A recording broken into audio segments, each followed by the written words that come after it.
নমস্কার। আপনারা সকলেই জানেন যে দেশ জুড়ে লাগু হয়ে গেছে সিএএ আইন।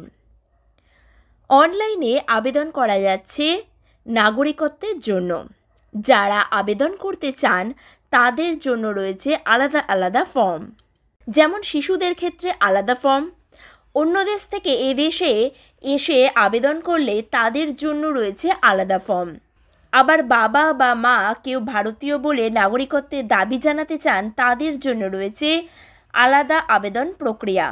এই রকম 7 ধরনের ফর্ম রয়েছে। বিভিন্ন ফর্মের জন্য বিভিন্ন রকমের ডকুমেন্টস প্রয়োজন। আজকের এই ভিডিওতে আমরা দেখব কারা কোন ফর্ম ফিল আপ করবেন, ধারা অনুযায়ী কোন ধারায় আপনাকে কোন ফর্ম ফিল আপ করতে হবে, কত সালে ভারতে আসলে আপনাকে কোন ফর্ম ফিল আপ করতে হবে, ফর্ম ফিল আপ করার পরে কোথায় আপনি সেটা জমা দেবেন, সবই দেখব এই ভিডিওর মাধ্যমে। কোথাও স্কিপ না করে ভিডিওটি শেষ পর্যন্ত দেখতে থাকুন। তো আপনারা স্ক্রিনে দেখতেই পাচ্ছেন ভারতীয় নাগরিকতা অনলাইন পোর্টাল বা ইন্ডিয়ান সিটিজেনশিপ অনলাইন পোর্টাল, যেটা অফিসিয়াল পোর্টাল। এই পোর্টালে একটু নিচের দিকে গেলে দেখতে পাচ্ছেন প্রথমেই রয়েছে ভারতীয় নাগরিকত্ব সম্পর্কে। আমি ভারতীয় নাগরিকত্ব জন্ম, বংশ, নিবন্ধন এবং স্বাভাবিকরণ দ্বারা অর্জিত হতে পারে। বিধান অনুযায়ী ভারতীয় নাগরিকত্ব অধিগ্রহণের শর্ত এবং পদ্ধতি, সেটাই হলো নাগরিকত্ব আইন। তো প্রথমেই চলে এসেছে অনলাইন পরিষেবা, নাগরিকত্ব সংশোধনী আইন বা সিএএ। দেখুন এখানে ভারতীয় নাগরিকত্ব অর্জনে কি বলা রয়েছে, যা 2019 সালের নাগরিকত্ব সংশোধনী আইনের অধীনে ভারতীয় নাগরিকত্বের জন্য আবেদন জমা দেওয়ার জন্য একটি বিশেষ বিধান বিদ্যমান। এটি বিশেষত সেই সব ব্যক্তিদের জন্য যারা 31শে ডিসেম্বর 2014 বা তার আগে ভারতে প্রবেশ করেছেন এবং পাকিস্তান বা আফগানিস্তান বা বাংলাদেশ থেকে হিন্দু, শিখ বা বৌদ্ধ বা জৈন বা পার্সি বা খ্রিস্টান সম্প্রদায়ের অন্তর্গত। যে ব্যক্তিরা একটি আবেদন জমা দিতে চান তাদের নিজস্ব ইমেল আইডি এবং মোবাইল নাম্বার থাকতে হবে। এর ডান দিকে আপনারা দেখতেই পাচ্ছেন অ্যারো দিয়ে দেওয়া রয়েছে সিএএ 2019 অধীনে ভারতীয় নাগরিকত্বের জন্য আবেদন জমা দিতে ক্লিক করুন। এই অপশানটাতে ক্লিক করেই আপনাকে কিন্তু ফর্ম ফিল আপ করতে হবে। আপনার মোবাইল নাম্বার বা ইমেল আইডি দিয়ে আপনি ফর্ম ফিল আপ করবেন এবং আপনার ব্যক্তিগত ইমেল আইডি এবং মোবাইল নাম্বার ব্যবহার করে আপনাকে লগ ইন করতে হবে। এবারে দেখুন রয়েছে কি নাগরিকত্ব সংশোধনী আইন বা সিএএ প্রায়শই জিজ্ঞাসিত প্রশ্নাবলী। কি কি প্রশ্ন রয়েছে? প্রথমেই যে প্রশ্নটা রয়েছে দেখুন, নাগরিকত্ব সংশোধন আইন 2019 এর অধীনে আবেদন প্রক্রিয়া কি? কি বলা রয়েছে না, সিএএ এর আওতায় থাকা ব্যক্তির কাছ থেকে আবেদনটি নাগরিকত্ব আইন 1955 ধারা 6B এর অধীনে করতে হবে।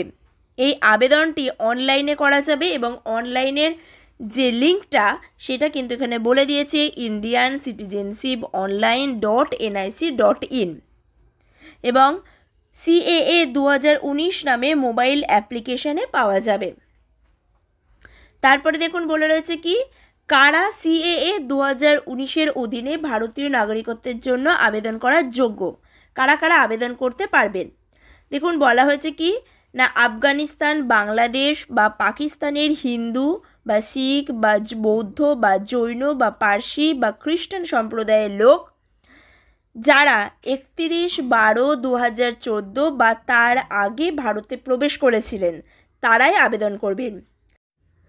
যারা পাসপোর্ট আইন 1920 ধারা 3(2)(c) এর অধীনে বা ফরেনার্স অ্যাক্ট 1946 বা এর অধীনে প্রণীত কোনো নিয়ম বা আদেশের বিধানের প্রয়োগ থেকে বা তার অধীনে অব্যাহতি পেয়েছেন তারাই আবেদন করার জন্য যোগ্য। অর্থাৎ যাদের কাছে পাসপোর্ট আছে, যারা পাসপোর্ট তৈরি করে ভারতে এসেছিলেন, তাদের ধারা কিন্তু আলাদা। তাদের ধারা হলো 1920 3(2)(c)। 1920 ধারা যাদের পাসপোর্ট আছে, পাশাপাশি 1955 6(b) ধারা, এই দুটো ধারা আমরা কিন্তু দেখলাম। তারপরে বলেছে দেখুন, ধারা 6(b) এর অধীনে নাগরিকত্বের আবেদন জমা দেওয়ার পদ্ধতি কী? কিভাবে আপনি আবেদন জমা দেবেন? আবেদনকারীকে দায়িত্বপ্রাপ্ত কর্মকর্তা অর্থাৎ ডিও নেতৃত্বে জেলা স্তরের কমিটির ডিএলসি মাধ্যমে ক্ষমতাপ্রাপ্ত কমিটির কাছে অনলাইনে আবেদন জমা দিতে হবে। আবেদনকারী এই অফিসিয়াল ওয়েবসাইটে গিয়ে বা CAA 2019 নামে মোবাইল অ্যাপ্লিকেশানে যেতে পারেন। অনলাইনে আবেদন করার জন্য 7টা ফর্ম রয়েছে। ফর্ম নাম্বারগুলো এখানে সিরিয়াল অনুযায়ী দেওয়া রয়েছে এবং যোগ্য ব্যক্তিদের বিভাগে দেখুন বলে দেওয়া রয়েছে কারা কোন ফর্মের জন্য আবেদন করতে পারবেন। তো ধাপে ধাপে আমরা দেখে নেব সেগুলো। প্রথমে দেখুন রয়েছে আইআইএতে বলা হয়েছে কি ফর্ম নাম্বার আইআইএ। যোগ্য ব্যক্তির বিভাগ কি রয়েছে? যারা ভারতীয় বংশোদ্ভূত একজন ব্যক্তি ভারতের নাগরিক হিসাবে নিবন্ধনের জন্য। 2 নম্বরে দেখুন রয়েছে আইআইআইএ, একজন ব্যক্তি যিনি ভারতের একজন নাগরিককে ভারতের নাগরিক হিসাবে নিবন্ধনের জন্য বিয়ে করেছেন, তাদের ক্ষেত্রে এই ফর্মটি ফিল আপ করতে হবে। তারপরে দেখুন রয়েছে আইভিএ, ভারতের নাগরিক হিসাবে নিবন্ধনের জন্য একজন ব্যক্তি যিনি ভারতের নাগরিক, একজন ব্যক্তির নাবালক সন্তান। তারপরে রয়েছে ভিএতে রয়েছে একজন ব্যক্তি যার পিতামাতা ভারতের নাগরিক হিসাবে নিবন্ধিত, ভারতের নাগরিক হিসাবে নিবন্ধনের জন্য তারা ভিএ ফর্ম ফিল আপ করবেন। ভিআইএ, একজন ব্যক্তি যিনি বা পিতামাতার মধ্যে একজন স্বাধীন ভারতের নাগরিক ছিলেন, ভারতের নাগরিক হিসাবে নিবন্ধনের জন্য তারা এই ফর্মটি ফিল আপ করবে। ভিআইআই এর ক্ষেত্রে একজন ব্যক্তি যিনি ভারতের নাগরিক হিসাবে নিবন্ধনের জন্য ভারতের বিদেশি নাগরিক কার্ডধারক হিসাবে নিবন্ধিত। আর ভিআইআইআই এর ক্ষেত্রে প্রাকৃতিককরণের মাধ্যমে নাগরিকত্ব প্রদানের জন্য এই ফর্মগুলো ফিল আপ করতে হবে। আবেদনকারী প্রাসঙ্গিক ফর্ম পূরণ করতে পারেন। ফর্মে উল্লেখিত সমস্ত প্রয়োজনীয় নথি সংযুক্ত করতে পারেন এবং ফি প্রদান করতে পারেন 50 টাকা অনলাইন। অর্থাৎ আপনাকে 50 টাকা কিন্তু ফি দিতে হবে এই আবেদনের জন্য। আবেদনের পর্যায়ে আবেদনকারী নিবন্ধনের শংসাপত্র বা ন্যাচারালাইজেশনের শংসাপত্র কালি স্বাক্ষরিত অনুলিপি পাওয়ার জন্য বেছে নিতে পারেন। অর্থাৎ আপনার একটা প্রিন্ট আউট আপনি বের করে নেবেন। আবেদন জমা দেওয়ার পরে একটি স্বীকৃতি সক্রিয়ভাবে তৈরি হবে যা আবেদনকারীর কাছে উপলব্ধ হবে। তারপরে দেখুন বলেছে নাগরিকত্বের আবেদনের ক্ষেত্রে আবেদনকারীকে কোনো নির্দিষ্ট কর্তৃপক্ষের কাছে যেতে হবে কিনা। CAA 2019 অধীনে নাগরিকত্বের আবেদন প্রক্রিয়াকরণের সাথে জড়িত পদক্ষেপগুলো কী কী? অর্থাৎ ফর্ম ফিল আপের পর আবেদনকারীকে সেই ফর্মটি কোথায় জমা দিতে হবে সেটাই কিন্তু বলা হয়েছে।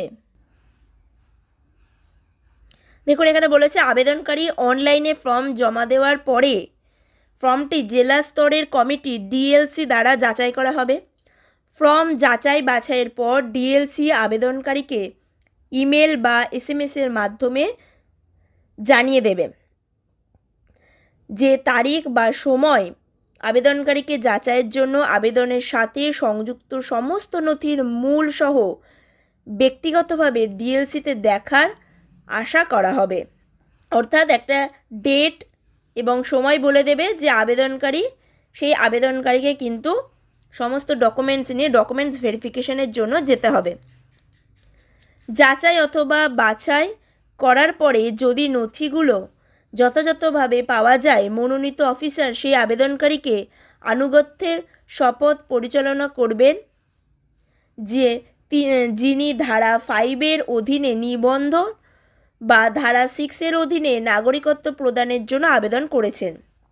তবে যদি থাকে নথির ঘাটতি হলে জেলা স্তরের কমিটি আবেদনকারীকে তা প্রদান করতে বলতে পারে।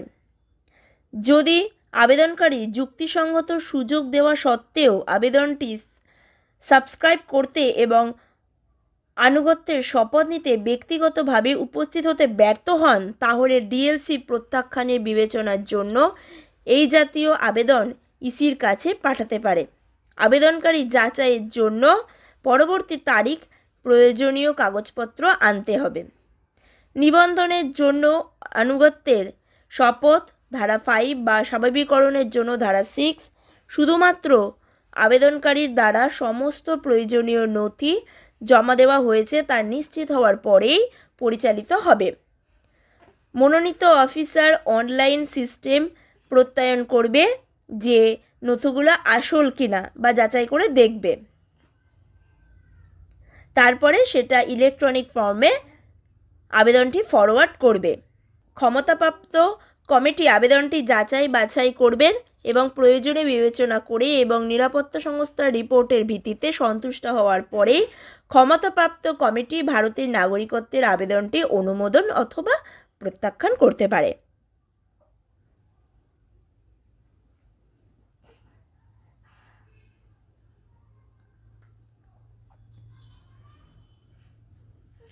আবেদনকারীকে নাগরিকত্বের সনদ কিভাবে দেওয়া হবে? যে আবেদনকারী নিবন্ধ বা স্বাভাবিকরণের মাধ্যমে নাগরিকত্ব প্রদানের জন্য আবেদন করেছেন তার নিবন্ধকে একটি ডিজিটাল শংসাপত্র জারি করা হবে। তাকে নিবন্ধের একটি ডিজিটাল শংসাপত্র জারি করা হবে। নিবন্ধ বা স্বাভাবিকরণের শংসাপত্রের